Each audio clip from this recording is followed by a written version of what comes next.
ahead and introduce and present her. So go ahead, do your thing.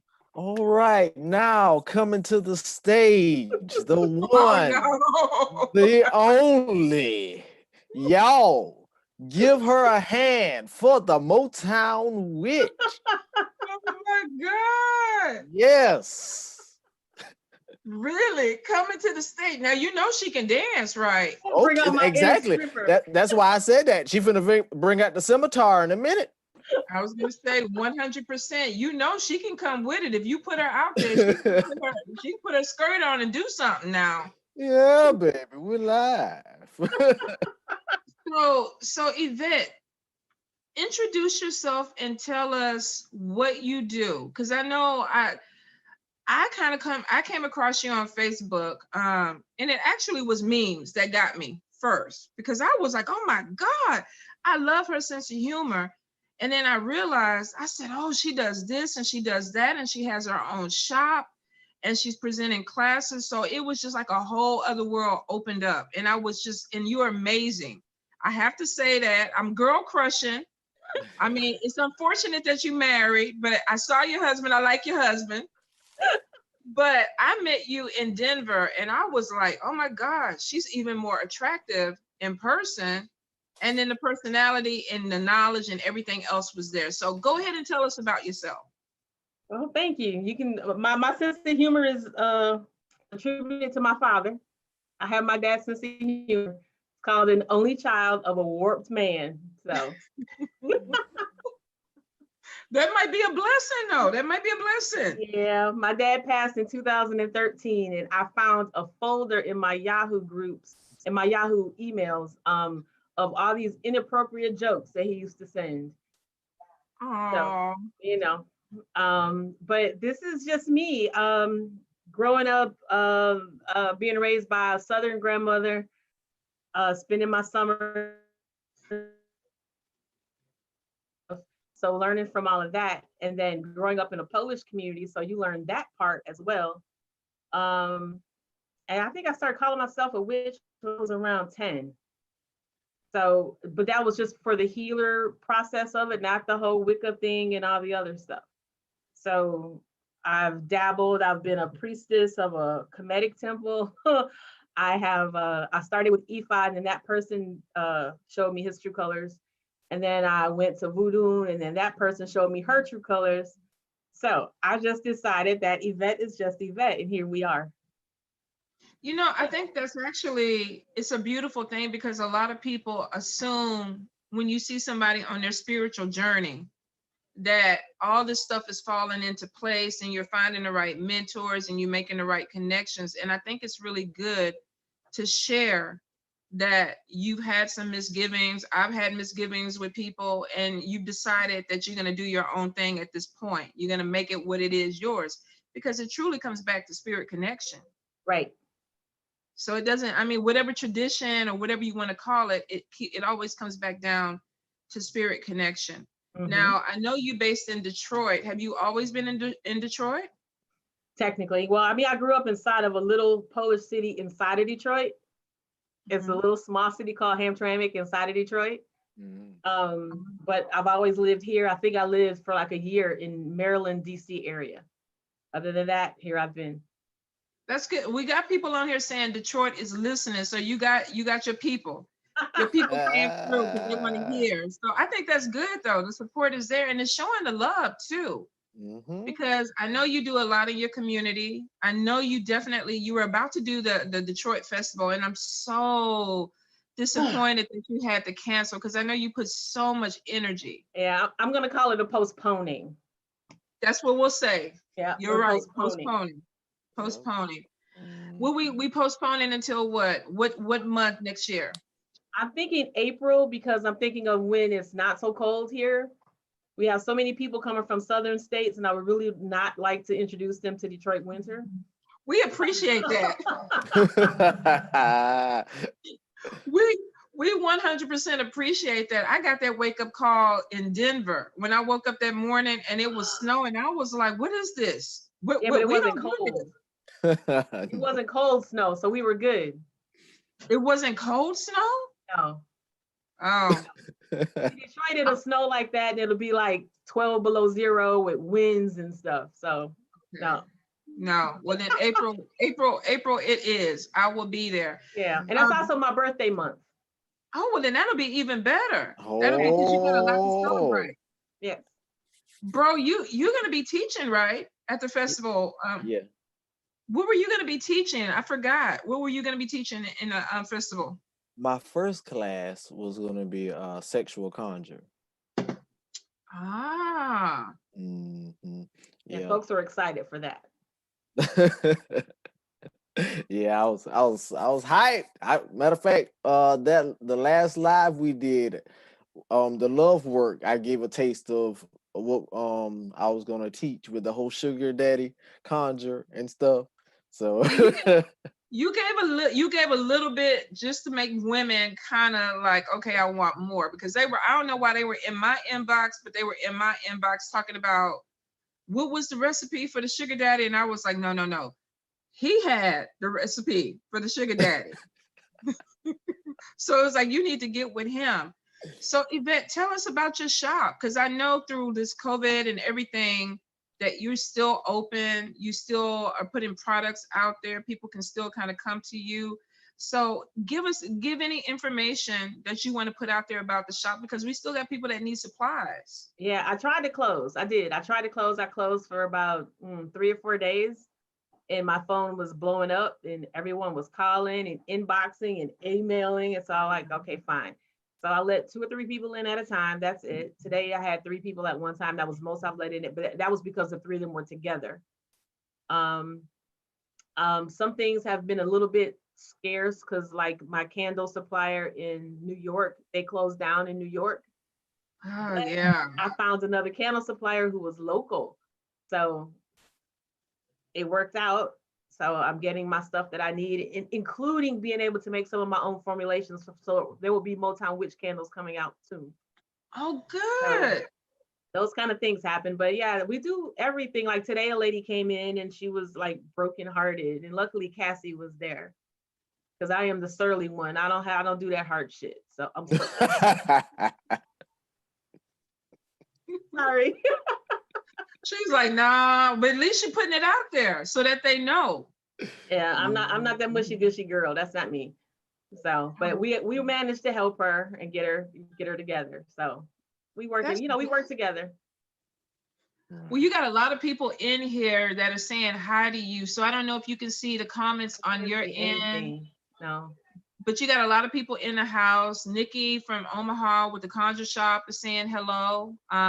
And a lot of people are saying right now getting things are hard.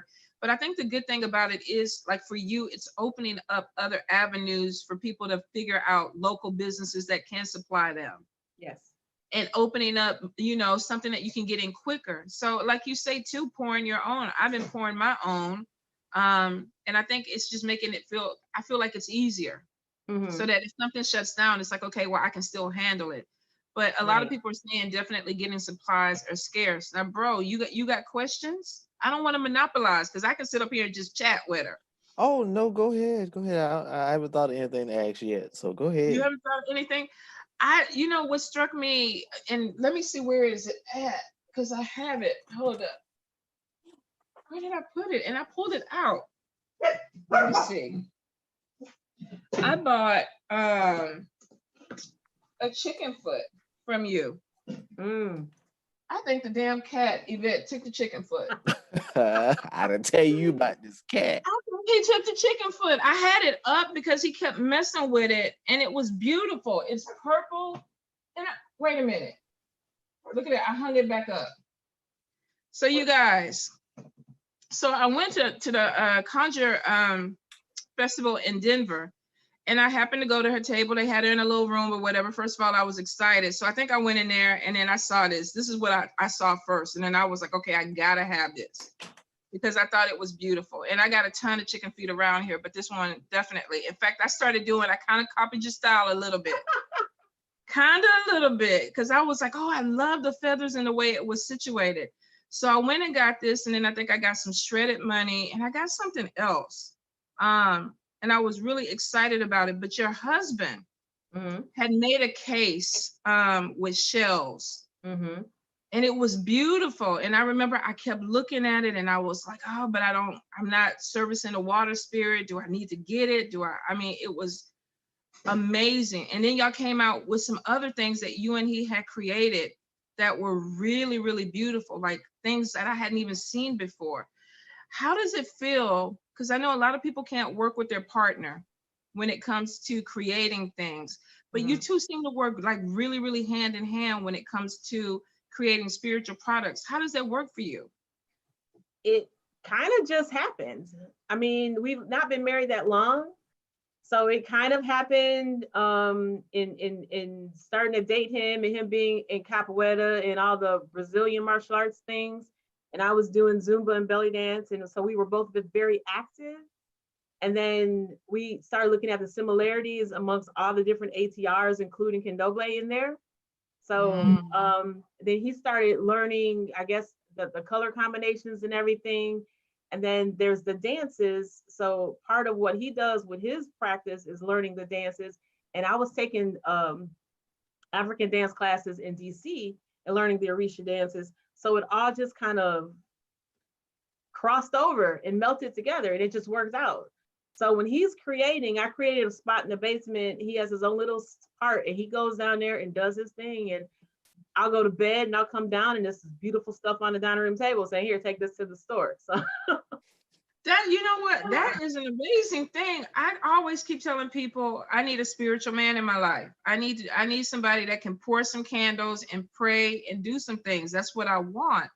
And a lot of people are like, no, that's not the connection you want. But I do. Because I see that it does. I think it makes things work. And I love the way that he supports you. I mean, he completely talked you up, and he was like, the business, this is what we do. This is what we growing. So I really love that energy of that. It's really hard nowadays finding people that have your back like that, and especially getting in a relationship with them where they could share that. I had to find a younger dude. That was the trick. I'm not opposed to that now. I'm not. She was like, wait a minute now. What? I'm not opposed.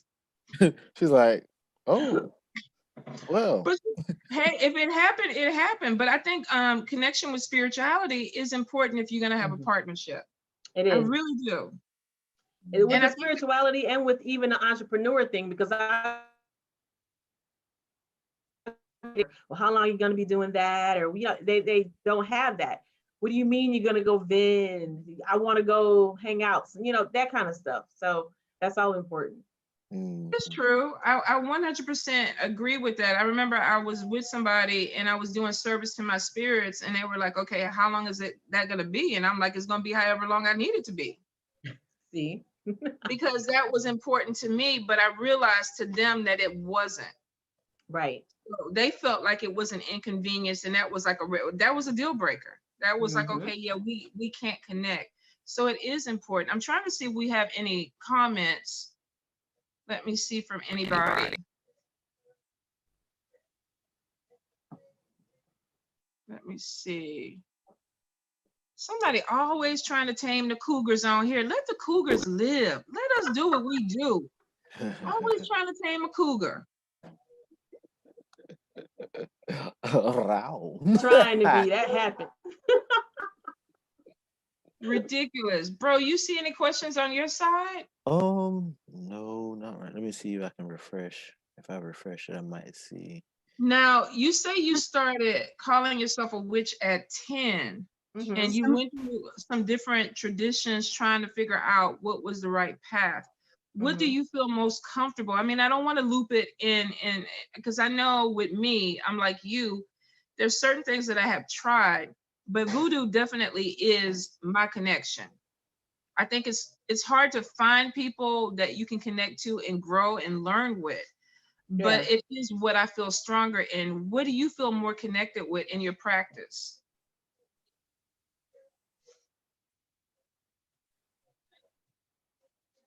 That's the one I feel the most connected with, but it's just that finding that niche with people. I have I'm quiet, but it's certain people just, I don't know. It's hard to explain, But voodoo is the one that speaks to me the most, probably because me and my affinity for cemeteries and spirits and dead things. So I don't know, Even the other day, Tata Campo and them were doing a thing on Santa Muerte. And I looked around my house. I'm like, oh my goodness, I don't even know how many of these statues. I mean, look at the headband. I wear skulls all the time. So I think sometimes spirit calls to us, and we make connections that we don't even realize we make. Because I'm the same way. There's certain spirits that I said I wouldn't work with, and then I realized, oh, I have some of their stuff here. Or somebody either gave it to me or I bought it mindlessly without even understanding, and it is a connection. Even with Haitian voodoo, I didn't think that I would conzo. I really didn't feel, when I first talked to Hoodoo Sin Moise, I really was kind of just trying to make a connection with voodoo because I wanted to learn properly and not just be out here doing whatever. And when I talked to him later, he said, Spirit said, you're going to conzo. And I was kind of like, oh, didn't know, wasn't really looking for it. And I kind of felt like it was a lot of responsibility that scared me at first. But I do agree that there's something about it, the music, the drums, the connection with spirit, how deep that you could really go, the trance of it. It's just beautiful. And I think a lot of people don't realize how healing it can be personally. Right. When you make those connections. Now, do you also offer dance in Detroit? No. No. Detroit, the politics in Detroit with all the ATR stuff is so ridiculous. My fuse is not long enough. It's not. We got so many. Okay, I try to find nice words and I can't, so I just have to say it. Everybody goes around here seeing whose balls are bigger. And it's the most irritating thing. It's like no one is actually, it's very hard to find people who actually want to work together. The closest that I found here in Detroit was one particular person. She was doing Afro-Cuban, that's what she called it, Afro-Cuban skirt dances. And I sent her a note and specifically asked her, do you do a Orisha dance? And she said, yes. I'm like, I was doing it in DC. I missed it. Do you do them? Yes. Well, I took her class. It's a 6-week course. I did it twice and we learned 3 movements each class. That was it. 3 movements? That was it. And she had the live drummers and everything. And at the end of the class, everyone grabs their skirt and does bump and grinds in front of the drummers. And it's like, okay, so this is not what I signed up for. Okay, wait. Bump and grinds in front of the drummers? Yeah. Well. See, I would immediately think that's disrespectful to the spirit of the drums. Right. I would kind of be like, no, we are doing that. But I know everybody has their thing. It's nuts, It's like this house thinks they're better than this house, so this person learned from this person, and it's just a whole bunch of competition. And this person speaks against this person. I don't have time for all of that. I can't. Well, and it's true. You also see this online in the spiritual community. There is, I know, what was it last week? I had somebody, because I was supporting businesses, and somebody messaged me and they were like, you're supporting somebody that I don't rock with. And I'm like, how do I know that? How am I supposed to understand who you mad with this week? Because you're going to be cool with them next week. I can't keep up with that. I have jobs, I have families, I have businesses that I'm running. So you want to throw your balls around, cool, but that has nothing to do with me. Right. But you see it in the community where people get very possessive. And this is like what I do. I don't want to teach you anything more because I don't want you to outgrow me or have your business outgrow mine. Yes. And that's exactly. So unfortunate. It's so unfortunate because I think there's more than enough for everybody to get in where they fit in within the community. Right. But it's good that you see it and you learn and I got to go a different path. I got to do my own thing with it. Somebody was asking, I think it was Angelina, she wants to know, how do you balance work, running a business, and your family? I put everybody to work. No. Hey, tell the truth. Tell the truth. I would too. Okay. I mean, because you don't really turn it off. It's hard to turn it off. So, I mean, I grow the garden. I have grandkids that pull the weeds, and I grow. Everybody has a job. Oh, somebody's upset. Somebody beating voodoo up. That's what it is. Oh, Beating voodoo's ass. That's what he's doing. Jazzy was coming over here trying to mess with me, and he wanted to attack. Jazzy, Oh my leave him goodness. alone. We on the live. I thought he was fighting voodoo. He thought somebody was getting ready to touch me. Lord have mercy. God forbid. So I'm sorry. I didn't mean for Yoda to interrupt you. So go ahead and say that again. You're fine. No, everyone has something to do. I mean, the garden, the making of things, everyone has something that they have. So if you're here, you got a job. I think it's good. I think even with Mama Star is like that too. Mama Star is like, if you come over, you put your hands in it. This is what we're gonna do. But I mean, it should be a family business, because even for me, working on my products and stuff like that, I do a lot of that by myself. But I'm thinking I should be at least passing this on to my children, whether they want to use it or not. It still would be a good thing for them to learn. Yeah, my son is he's learning. He's slowly coming into the fold on some stuff, because he is in denial.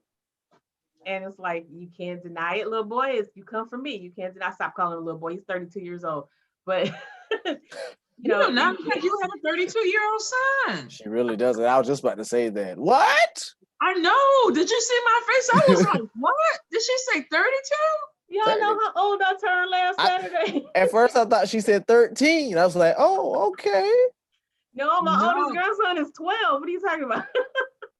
I'm shocked. I mean, honestly, that's why you got that younger man. You do not look. You do not look at all.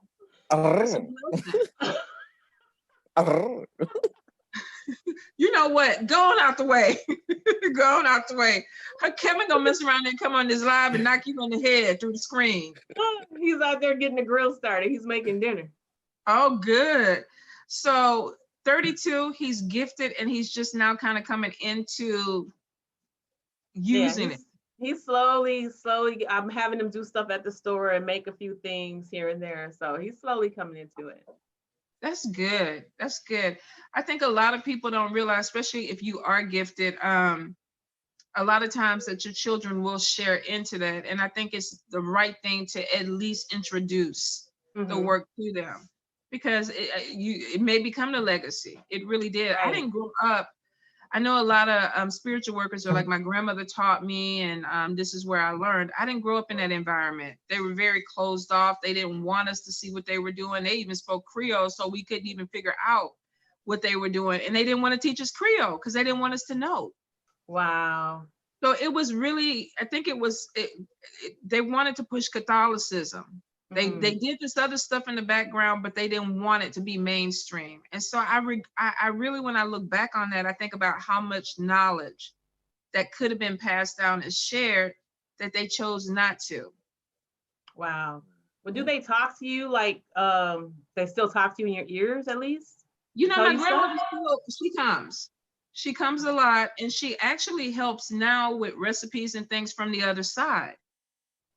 But when she was alive, it was like, nah, we're not doing that. She was very secretive about it. And I respect that. I do. But I know for me, with my children, I would like different. You know, with my children are eventually my grandkids. Whenever they come, I would love to be able to share that. I think I got some for you. You want some? I got some for you. Oh, no. I can wait. I can wait. Look, I'm talking and I had to look sideways because I didn't want them to hear it. You heard? I've had a 4-year-old quarantining with us this whole time. Yeah. Oh my goodness. All right, let me find another question for you. Let's see. I'm gonna ask a question. Well, you know, the term witch Mhm. gets a lot of stigma, especially as people being most women that call themselves witches are African American, and it will give some folks um a little more something solid to stand on hearing from an African American woman that calls herself a witch, because you see people online, but to see somebody talk about it, fake, Mhm. like that, it will bring some substantiation. Mhm. So how could a person that's African American that calls themselves a witch deal with that stigma? Because there's been posts online forever where they say, "Oh well, that's a European term and it shouldn't be used." And then they go to Africa and they say Mhm. you have the Age, and then that's another Mhm. term, and True. then you have the Iyami and stuff like that. So how do you tackle these things? What would be your advice for people that, or African American women and men, because they always say that a witch is a witch no matter what sex you are. Right. So Well, what advice would you give them? see, I'm a little warped. I generally, honestly, from the bottom of my feet, don't give a care on what people Oh, you think. can say fuck. You could have said fuck. So I mean, and that's always been me. I mean, I just my own family don't speak to me. Most of my mother's side that live here in Detroit do not speak to me. And I'm fine with that. That's fine. This is how you guys want. That's very Christian of you guys. That's how you want to act. Fine, whatever. Um, I've always been different. I've always been ostracized, always. So I mean, I was that 14-year-old heavy metal head rocking out the Ronnie James Dio, walking around with the devil horns. So, so I think you have to have self-assurance in yourself even before you even step into anything like this, anyways. So if you're Right. gonna step into something Absolutely. like this, you gotta have your shit together and honestly not give two fucks what anybody thinks of you. Because if you do, you're gonna drive yourself crazy. You really, Mhm. I don't really think it's very easy for anyone to even step into a particular ATR if you're gonna worry about what people think, because that's different from the so-called mainstream. Mhm. You're absolutely right. I think a lot of people, like I tell some people, you got to come out the closet. Yes. You got to, this is who you are. And if you're going to practice, you need to embrace it 100%, because to me, it affects your work. If you're Mm-hmm. trying to hide a part of who you are because you're worried about how people are going to react to it. Everybody, I remember when I came back from Haiti, and I share this over and over again, 40 people unfriended me because Wow. of the word voodoo. 40 people within a week. And it was because they were scared. They didn't understand who I was. They thought I changed. And to be honest, I don't miss them at all. See? At all. But I think you have to be authentic to practice. If you're having to hide a part of your practice, I don't think you're getting the full power. You're not embracing the full power. And I know some people because of who they live with and things like that, but at some point you have to outgrow that. You Right. have to, or it's going Mm-hmm. to hold you back. And it's a shame, like you say, that a lot of your family doesn't connect with you Mm-hmm. because of their belief system. I remember when my mom, when I first told her I was going to conzo, and she was like, voodoo, but we're Catholic. I mean, she really, Mhm. she couldn't wrap her head. She thought, I had went to the dark side. And I Wow. remember coming back from Haiti, and we were looking at an African film, and it's something in the village. They say call the voodoo woman, and my mama say, "Here you come," and I didn't know what she was talking about. So then I looked at the movie, and this woman coming there shaking her thing, and she clearing up the village, and my mom say, "That's what you do," and that was my first Wow. understanding that she got it, that Mm. she knew that that's what I was, that I was coming in as a healer. So I think she needed something to reference. Wow. Right. But you get a lot of people that have a problem with using the term witch, and I really don't think we need the label. No, I don't. Actually, my whole name started as a Yahoo email address.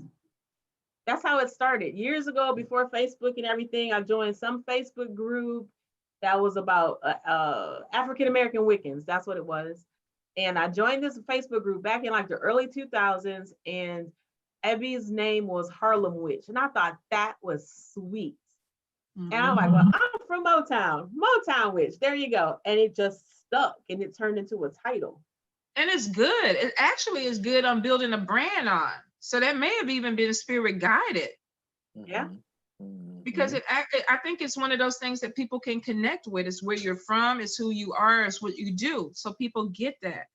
Now you're having somebody on here that's saying, how should I connect with my gifts, or how do I find out what my gifts are? Yvette, you do readings, right? You don't do readings. Nope. I don't think she do. Do you have somebody in your shop that does readings? I have two different people in my shop. Cassie's my main reader. Cassie Derwin, and Mary. She calls her Mary Queen of Swords. She does readings as well. So I you mean, what got, I do, I feel people. So when That's I'm still- talking to you, if you want me to do work and I can feel you, if I know if you're lying through your teeth, just so what's I your feel- sign? Aries. Oh yeah, you know. I Yep. think a lot of people, like you say, that you don't need tools. There's some people that really don't need tools. They're very intuitive and they connect with spirit. And especially when it comes to doing work and things like that, I think a lot of people just know, should I take this on, yay or nay? And it connects. But you guys, if you're in the area and you go to the shop when you're able to go to the shop, she has two in-house readers that you can connect with, or can they connect with them online? Do they have even online links to you? Or is it just in the shop? They're in the shop, and then they have their own Facebook pages and fan pages. Okay, so you guys, if you want to reach out to her readers, contact her so that she can put you in contact with them, so you can make that connection. Let's see. I'm trying to see. Oh, Tatu Kempu is on here. Mhm. Hello, Now, hello. how long have you been doing belly dancing? Ooh, 30? Not quite 30. 25. I'll say 25 years. 25 years. That's a long I time. started doing it when my son was about 14 or 15, and I was trying not to kill him real hard. So I had to do something with myself, and I found some belly dance classes, and it kind of stuck. And next thing you knew, I was on somebody's stage in Toledo. I don't even know how that happened. That's cool though. I like it. A woman of many talents. Plus, it has to be kind of relaxing too, right? It's because I don't do the traditional cabaret style with the little tiny things and all that, everything hanging out. I don't do that kind. I do tribal. I mean, I'm a heavy metal rocker head, so the tribal works better for that because I can make my costumes the way I want them to be, and it's a whole different mechanics behind that kind of dance. It sounds like something that has a lot of power behind it. Yeah. When you talk about tribal dance, do you incorporate a lot of the African traditional dance into it? You can. I've incorporated snakes on a couple performances. So yeah. So if we were happen to do a Google search and go online, would we be able to come across any of these? There were no cameras there. No, the snake performances were all done at rock bars during times when certain things were happening there. And I just remember the guys in the audience freaking out, going, "Wait, those snakes are real!" Because the snake raised his head up halfway through the performance. It was funny.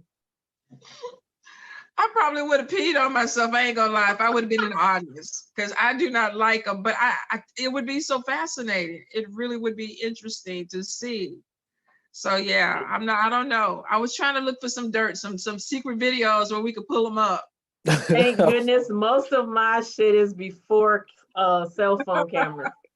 Thank goodness. She about to become the spiritual TMZ. Oh, hey, it happens. It happens. There's a couple of performances that's online, but they're not the best quality video. It's just me and two other. We had started our own troupe at one point. It was three Black women with natural hair that liked rock music. So we would belly dance to rock songs. Oh, Tata Kempu say your belly dancing is A1. So he giving you a shout out. Okay. Sherwin, don't get him started because you and him gonna go back and forth. See? Let me see. I'm trying to see if we have any more questions. Somebody's saying I love metal too. Excellent. I really love because you do come off very different and free spirited to me. Your energy is really intoxicating. It's like when you meet somebody, you're not really sure how that connection is going to be, and I was like, okay, I like her. I really did. You never know. I've met some people and I'm kind of like, we're gonna be good in passing, but I really, really like you. And I like the fact that you are a businesswoman and you come off very free spirited, but very smart with the way that you do things. And I like that. Now, somebody was asking a while ago, were you thinking about expanding to other areas in Detroit, or are you going to try to stay with one shop, or what? That's a lot of work. It's a lot of work, I'm sure. Shop, but we are looking at a larger spot. We're looking for a larger space because the shop, honestly, my store started as my husband's dance studio. That's how it started. It started as a capoeira studio, and I had a small little counter in the back. And due to demand, it just like grew, and it started to take the studio things, and I could not. So he teaches at an African center on the east side of Detroit, and so we're looking for a bigger spot so we can still have both things together. It's just like a woman. First we drop the toothbrush off, then we bring the shampoo and the brush. Next thing you know, we don't throw a pillow somewhere in there and the blanket follows, and then it's ours. We don't understand how it happens, but it becomes ours. My son already told me that. He goes, "You just took over the man's everything." That's what we do. That is exactly what women do. We just come in and it looked like it paid off. Like it actually was a good thing. It did. It just worked out. So our lease is up next March, in March. So I'm already looking for, I want to buy. So I'm looking at real estate now. Good. Yes, own. Make it your own. And a lot of expansion. I feel like you got a lot of expansion that's coming in. Now, for people that want to order products from you, what's your website? How can they get in contact with you? MotownWitch.com. Okay. And anybody who wants to make donations to you, what's your Cash App? Motown Witch. All right, good. We good. Yeah, it's posted. It's there too. So anybody. Yeah, everything is Motown Witch. Now, I keep getting a lot of questions where people are like, how do you connect with your ancestors? So I'm thinking they want your interpretation on how to connect to the ancestors. Oh, wow. I've been talking to them since I was a little kid.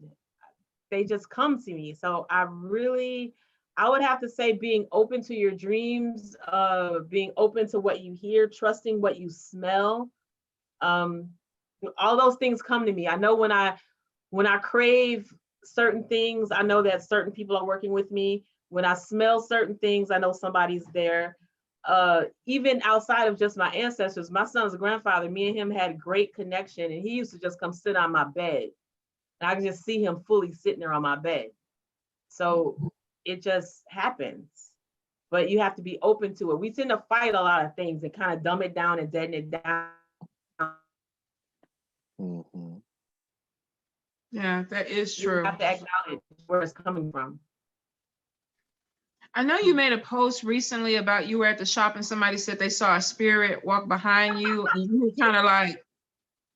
Yeah, that happens all day. I mean, you walk, stand in the kitchen and the basement door pops open. And it's locked. It happens. I think people, a lot of times there is a natural connection that happens. Ancestors tend to be around you. So it's not like you're trying to force the connection. Like she was saying, you just kind of have to sometimes accept it and open your eyes to things that are going on around you that are happening. And I think the best example that I have, one good one is like my granny was Al Green nut. So, and mothballs that are associated with her for me. So sometimes it'll be like the whiff of mothballs that go by my face, and then an Al Green song will come on the radio out of nowhere. So it's like, okay, I got you. And then I address it that way, and then we go on from there. And even my son has said it. He was out doing something he didn't have no business doing with some people he wasn't supposed to be with. And he's like, the mothball thing, just I couldn't breathe. All I could smell was mothball. I'm like, she told you you was fucking up. That's why. It's true. Sometimes it's real simple like that. Like you say, it's a smell, it's a feeling, it's you know, it's something that you connect to. Because a lot of times I'll smell certain perfumes that my grandmother used to wear, or a cigarette that my grandfather used to smoke, and you know, and you just smile. So I think if you're trying to make it more complicated, y'all, don't. Just kind of go by what you feel, because I think a lot of people try to overthink it. We're living in an age now where everybody's like, I want to be the supreme witch, I want to be the supreme empath, I want to have this magical connection. But you don't realize that this is kind of organic. It happens for a lot of people. Let's see if we can get some more questions. Yeah, the key is paying attention, listening to your gut, listening to just being able to just sit and listen and pay attention mainly. Another one is when I was starting to make soap. I was interested in making soap, and my great grandmother used to make soap down south, but I didn't sit with her when she did it in the back in the big old pot. I can call it a cauldron now. She had the big old pot with the fire underneath it, and she made the soap. And I never sat out there with her when she was doing it. Well, I started to try to make soap. I think I was in my 30s. I'm trying to make the soap, and I'm reading the books, and the books, saponification and all these other words. I'm like, I don't know what the hell all this stuff is. I went to sleep, woke up the next morning, and I could hear it clearly what I needed to do. And I grabbed everything I needed to grab. I put it in, there was a lie calculator, whatever, online. And I put all those ingredients in there. Perfect. I've been making that soap ever since. So when people come and ask me questions about making soap, I don't have an answer. I just know how I do it. I don't have an answer on what makes what saponify and all these other words. Yeah, but that makes sense though, because that is a connection between your spirits, and that was for you. So I think a lot of people don't realize that when you start growing spiritually, you get a lot of guidance, because you get a lot of things that come from spirit. Let's see, let me get a question. Somebody was saying, isn't when one is called to any form of spiritualism, it's most of the time because of a family bloodline? I don't think so. I think that you can be drawn to something because maybe your family did it. But I know a lot of people that practice certain traditions now that have nothing to do with their bloodline. Yeah, I don't see that, because there's a lot of Caucasian practitioners that don't have a drop of black in their ancestry or anything, and they're practicing. Wait, a drop of black? Not even a drop. Some of them as white as that old school bread, and is in an ATR. So no, it is not always bloodline. And I tell people that, like, oh well, they feel like they have a claim on something just because they're black, and I'm like, look, this is a Haitian practice. How can you say that you own this when this is Haitian? You're African American. Haitians don't even like you. Sit down somewhere. No, you didn't sit down somewhere. Now, you know, I don't know if it's the Hoteps or what, but you know, they say that Africa and the motherland gave birth. So everybody has African blood because she was the origin. So they got 1%. They got 1%. You got to give them the 1%, Sherwin. If you coming from the mountains of Caucasus, how can I give you 1%? Oh. I mean, I'll be honest. I'm being real now. Come on, people. Now you know how I am. Wait, I got one for that one. You know, we have a meeting when we can't have meetings again. The third Saturday of every month, the Real Black Witches of Detroit, and it's an open meeting for Black women or women of color, not just Black women, women of color. It's a fellowship meeting. There's no men and no children. This one particular you can't come. She says, but I got my ancestry DNA. And I have 2% African.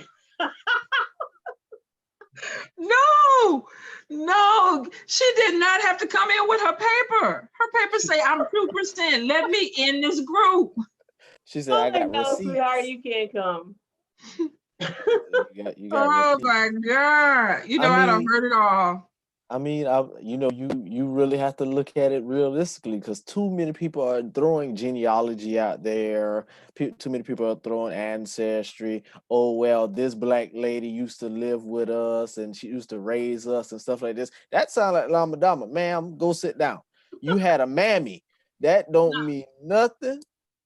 You gotta be fair though, because there are a lot of witches that do practice European traditions that Mhm, are black, that the Europeans are saying, no, that does not connect to your ancestry.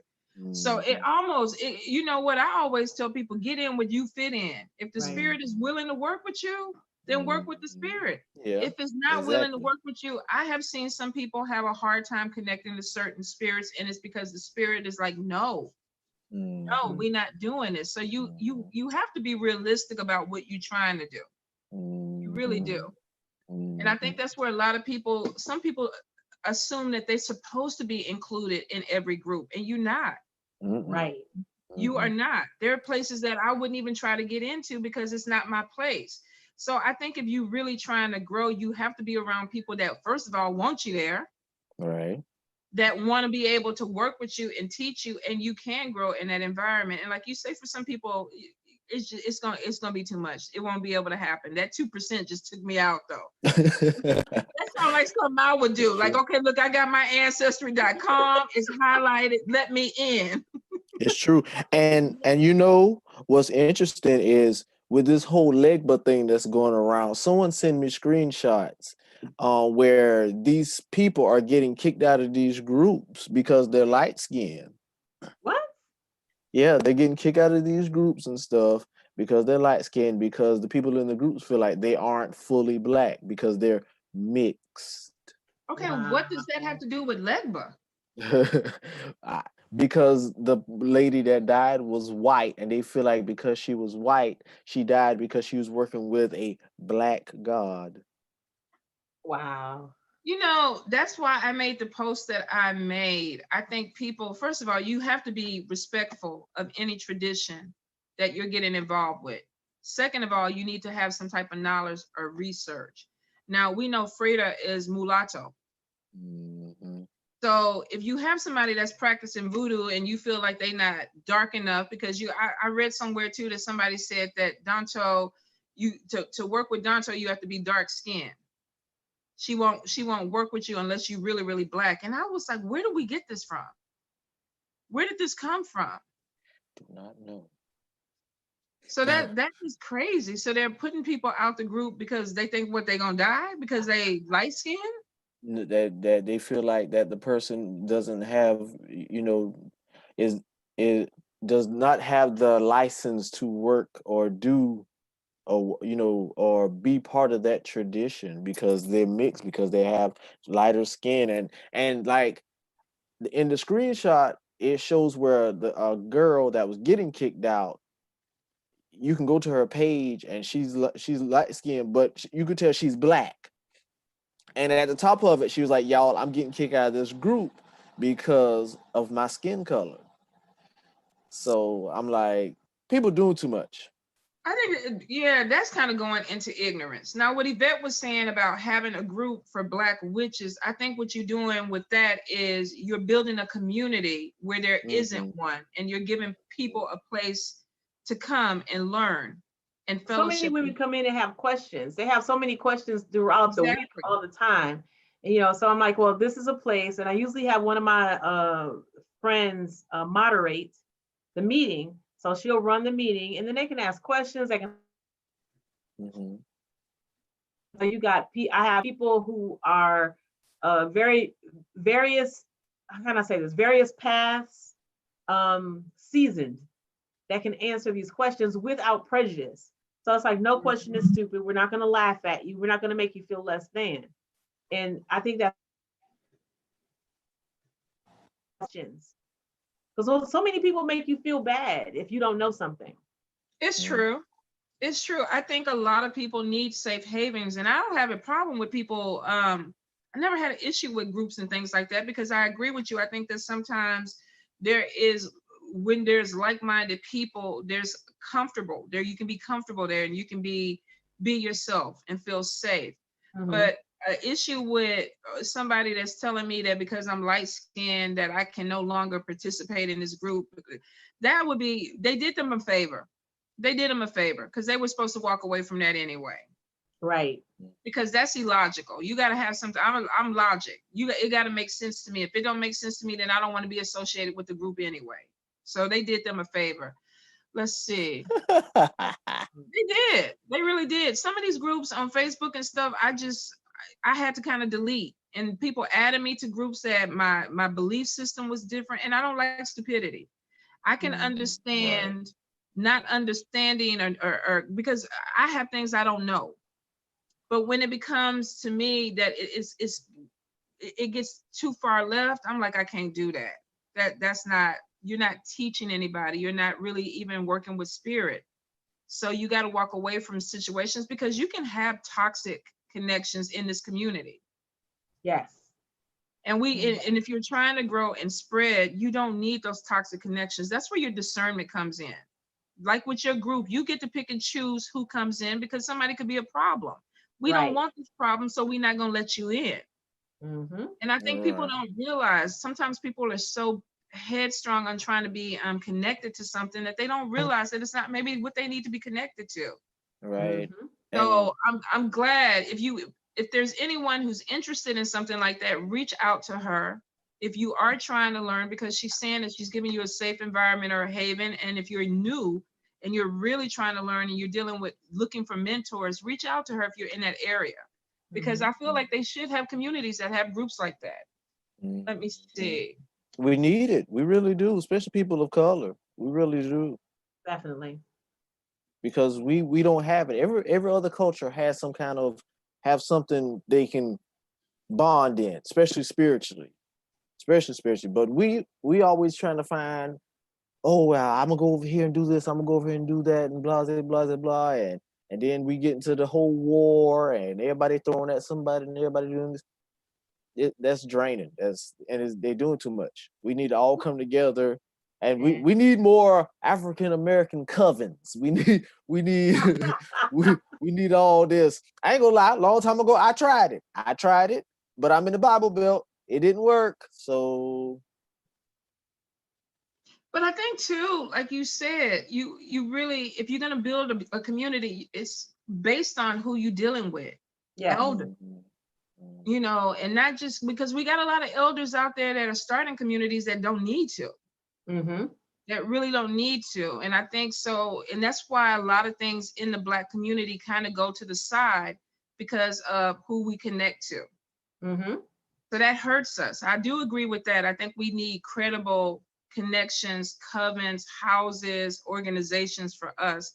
But I think too, at some point, as a community of Black witches or Black practitioners, we also need to start being a lot more vocal about the people that don't need to be doing this. Right. We're horrible at keeping secrets in this community because we don't want to cause problems with other people, but we're letting other people initiate and join covens that they shouldn't. And I think that at some point is going to change because it has to. Or just do some really jacked up stuff. I mean, there's a particular person I used to work with that we did a cleansing for this family. They felt that they had something on them. So we're going to do a cleansing on this family.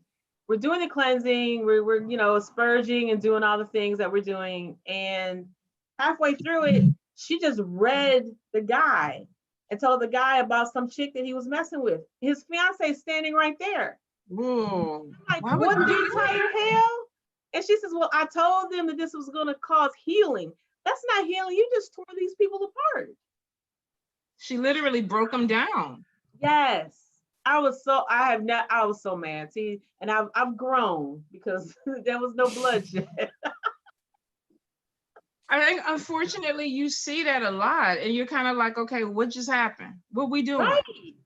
And it's like we deal with these people, so I have to distance myself from you now because you do this. It's not the only time you've done something like this.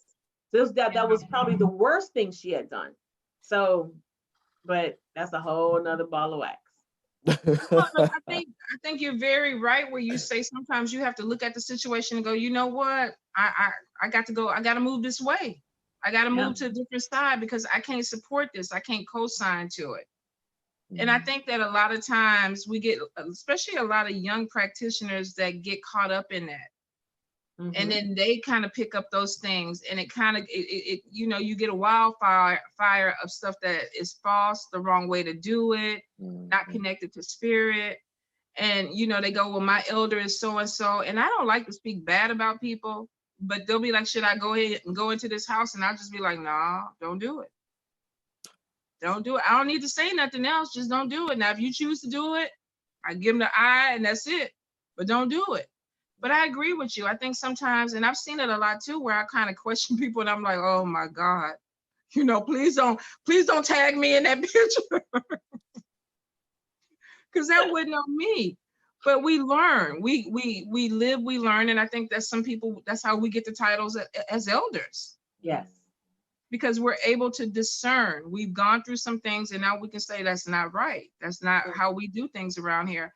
And I'm glad that you put in a more positive spin in the community and saying, I'm going to open this up so that you can learn and learn the proper way. Because that does say a whole lot. I think a lot of people as priestess and priests don't realize that we have an obligation to the community. Yes. Right. To share knowledge, to uplift. It's not just about opening botanicas and making money. I think that's where a lot of people think. They see that and they're like, oh, they just want to make money. But people don't realize behind the scenes what all goes into, you know, working for your community. You have to be willing to help. I mean, today, during this COVID thing, I'm open, but I close an hour earlier so that I can get the rest. Because I need to rest because I don't know what kind of germs there are out here. So, but today, this woman was in dire need. So we ended up staying, I stuck around till what, six something? Because she needed to get all of this out, and she needed someone to talk to, and she needed some kind of direction. So that would have been rude to say, look, gotta go. No, that's the role of a proper healer. It really is. People don't understand, you know, this is 24/7 for a lot of us. Yes. It really is. Whether it's dealing with our family, whether it's dealing with people that are messaging us or coming into us, this is 24/7. This is what you sign up for. You know, people are like, oh, well, I want to become a witch or I want to become a priestess because I want to love work and get my man back and all that stuff like that. You in for a rude awakening. It gets a lot deeper than that. And really, you're going to be called to do a lot in your community. Spirit is going to put people in your path. Yes. What is the hardest situation that you dealt with a client, if you can share, as a practitioner or a priestess? Someone who recently, her teenage daughter and her best friend were both killed by this crazy man. Oh my God, I saw that on your post. And it broke my heart. I remember that was the hardest thing. And I'm still talking to her. So when she left Detroit and moved to North Carolina, one of them Carolinas, with her sister. And so but when she calls, I drop everything to talk to her because she still needs that. I remember my heart broke. And I think I saw it on your post, and then I went to her page because I just felt like this overwhelming pain. And I knew that this was going to take a long time for this woman to get past it. How's she doing? She's getting therapy because the sister is in the military. So the military has offered her therapy for this. So that's helping a lot. So just between the therapy that she's receiving and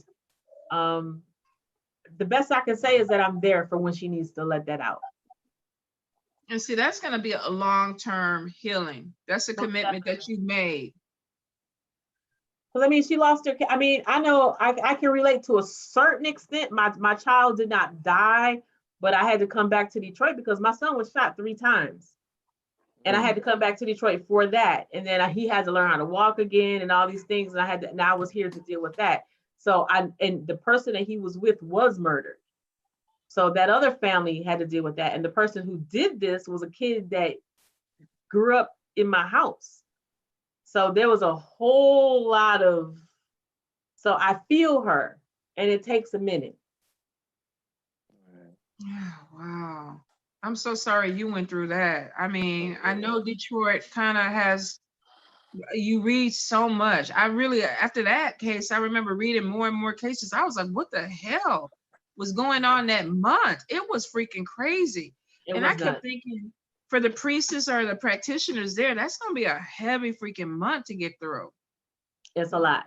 It's a lot. That means tequila in the cup with the, yeah, that's at the end of the day, this a nice hot shower, then I can sit and unplug. Because you have to unplug. You have Mhm. to give me some loud music and some guitar and let me just stomp this out and then I'm good. No, that was going to be my next question was how do you let go of that? But you're right. You're I absolutely did, right. and then in between go down to the river because we got, beautiful river walks here. So go down to the river, sit by the river, commune with nature, do that. But that doesn't get me as much as give me some ACDC and some, I'm good. Just, I got to stomp it out. See, and I'm booty music. I'm like, okay, let me turn on my booty music and twerk it out. We got to twerk it out. But that's my thing. But you got to have something to transmute that energy because if you Yeah. don't, it would weigh you down Mm-hmm. 100%. So what is the goal moving forward? What do you want to do? What is the Motown Witch want to do in the next 2 to 3 years? I mean, I know you can't put too much out there because you got these haters that's gonna be trying to block you. Haters Totally. watching But just give us a little bit of a taste of what's going on. a Especially the main one smidgen, who said she was gonna hex me and shut me down. That was, I'm sure she's watching. a Um, smidgen. I hope she watching. Oh, I I'm hope she sure she watching. is. Instead, Um, hey, tell her something to blow her drawers off right now. Just poof. Oh, hold on, I'm gonna let me let the cat in. Y'all go ahead and talk it out. Look at me, I'm all nosy. I'm looking at the screen like, who? What's the comments? What the comments doing? 2 to 3 years. I don't know. I mean, I want to buy my bigger building. That's basically it. Have a larger building because I need a larger space to have a few more readers so they can have more privacy. Because right now, what I have is a back room, and if you have to go to the bathroom, you have to go through that back room. So that's basically it. I just need a bigger spot just for us to do more. And I may get with Hoodoo Simmerweeds and learn some more other stuff. I don't know. We'll see. Mm-hmm. He Me always too. ready. He I pretty know. much he loved Always. to travel. He he'd come to you for He sure. harasses me. He harasses me. I know. Mhm. Well, Yep. shoot, you family. It is what it Mhm. is. You family. So Mhm. I mean, the door is always open. Always, always, Yes. always. Tata Campu asked a question. You know what? I've been waiting for the damn longest to clarify this shit, What? and you know Well, how I am. He asked about the video of the white folks on St. John's Eve. He talking about Sally Ann Glassman. That's Sally Ann Glassman and that Oh, video that's going around with her doing the Vivi on the ground. Now, oh, I that's thought all. you were about to talk about the cake mix cleanse. So we talking about the Vive. There's so much that we could address with this, but let's go with the Vive. Yeah, she's doing a Vivi, and then they're all around dancing. And see, you can clearly see a black man in the background. And this lady starts clapping, and then the black man looks at the lady and shakes his head like that, and she just stops. She just and people always spot that in the video. But Sally Ann Glassman was once she would hate it, she consoled, but when she got back, she twisted that shit. She twisted it because she was vegan for one, or vegan. mm, And so she decided to create her own tradition of voodoo where she consoles people in New Orleans. She gives all the loa fruits and vegetables. She don't believe in no sacrifices.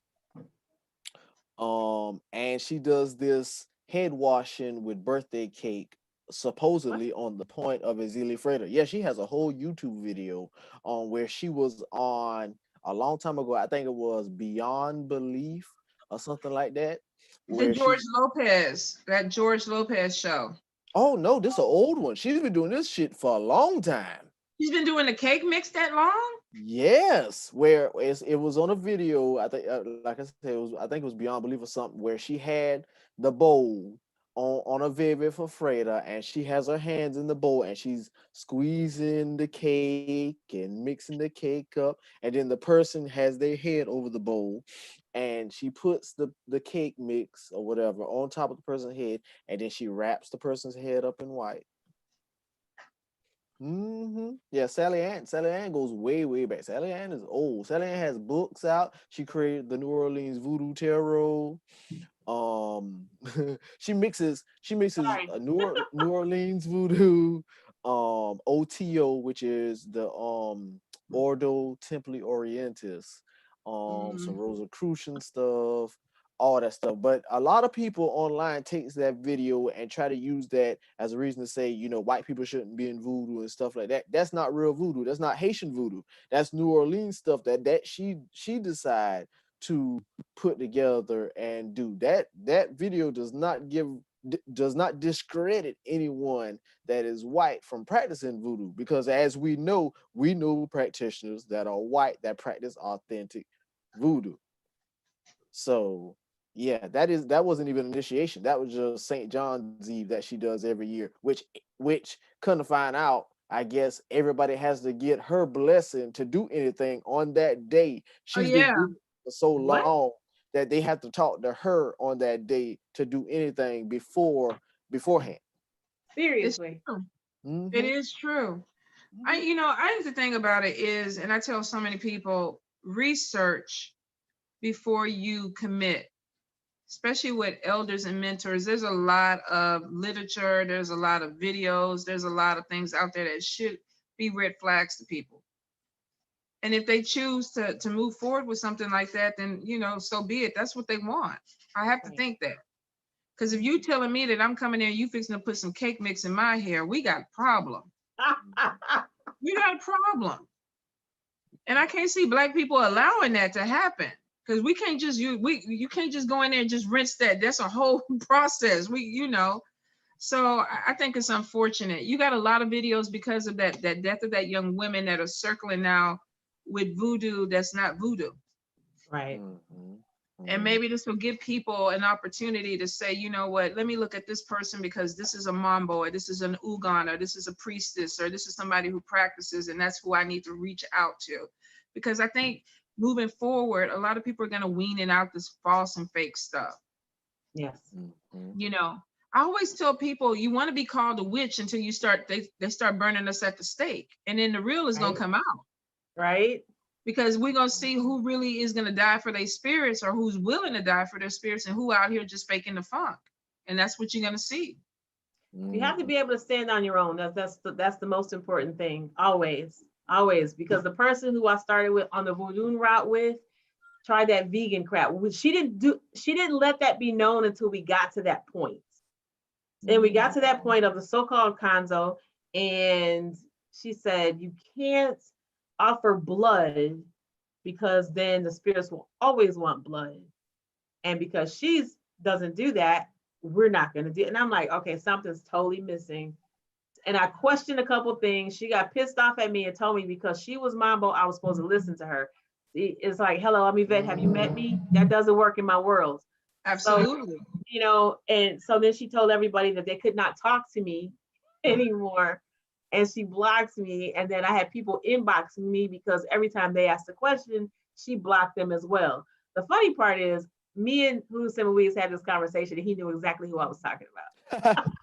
Of course he do. Yeah, he knows now. It's about 3 vegan Mambos. It really is. It's about 3 vegan Mambos out there. So it's probably not hard to figure out who it could be. But Oh. I think the whole thing about it, like you say, you asked questions and you got blocked, and it's because that wasn't the path. Spirit She told me showed I was you. supposed to do what she said. She said, now even I had to go get baptized Catholic. She says, you don't have to be in part of the church, but just go get baptized because the saints won't work with you if you're not baptized. Oh, I know exactly who you're talking about. And I'm like, you sound absolutely Yeah. insane. It just came to me too who you was talking about. Yeah, I think the thing about it is like you say, you were like, nah, because then it becomes a cult. It becomes a cult when somebody's telling you to shut up and do what I tell you to do, and your spirit is telling you everything against it. That becomes a cult. So no. I didn't take too many ass whoopings as a kid because I didn't do what I was told. That's never worked with me. My mom was telling me that last night too. She go, "You never listen." And I say at 52, I don't think it's about to change. It's not about to happen. I'm sorry. It is what it is. Well, we already hitting that mark where we going over, and I know you had a long day, and I know Sherwin, you tired too. But we're gonna let you finish out. Is there anything that you want to say? Anything promoting your business, promoting what you're doing, whatever you want to put out there. MotownWitch.com. If you're in Detroit, come by 18018 James Cousins Freeway. We're open right now during this mess, Monday through Saturday, 10 to 5, because I need to get the more rest because I don't trust these virus mess and I don't want to get sick. Don't trust it because it's not over. Don't trust it. It's not. Coming home today, because it's warm in Detroit today, all I saw was people in shorts walking up and down the street, no mask, no nothing. So it's not over. What? Oh no. Right. Which is why I had to make that hard decision. I had to finally just give in and listen to the hotel or listen to everyone about the festival. Because it's like there's gonna be a resurgence of something because nobody's listening. It's true. It's true. But you know what? I think honestly, next year you won't have any problems. Things will kind of go, the flow will be better, and we should be way past this. So it actually is going to be better for you. Yeah, You don't want to have to hold some type of event constantly worried about, the coughing, the sick. You don't want that. right. I'm still be worried. I ain't gonna lie. I'm gonna still be worried. I am. Well, I know you are. I know you are. But thank you so much for being here. And I want you to come back. I do, because I enjoy, Oh, yeah. I like your energy and I like the way we talk together. So don't make this be the last time. All right. I want All you you to have come to do is back, invite period. me. Just You invite invite. me. So Yep. you heard this, Sherwin? Oh yeah, I'm a hijacker inbox. I'll be like, All right. so I just want to make sure I got a co-signer on it. So in case my ears is blocked up and I ain't hear nothing right. So thank you so much. And we will talk to you soon. Enjoy your family, okay? Oh yes, most definitely. Enjoy your family. We'll talk to you later. All right, thank you. Bye, you guys. Bye.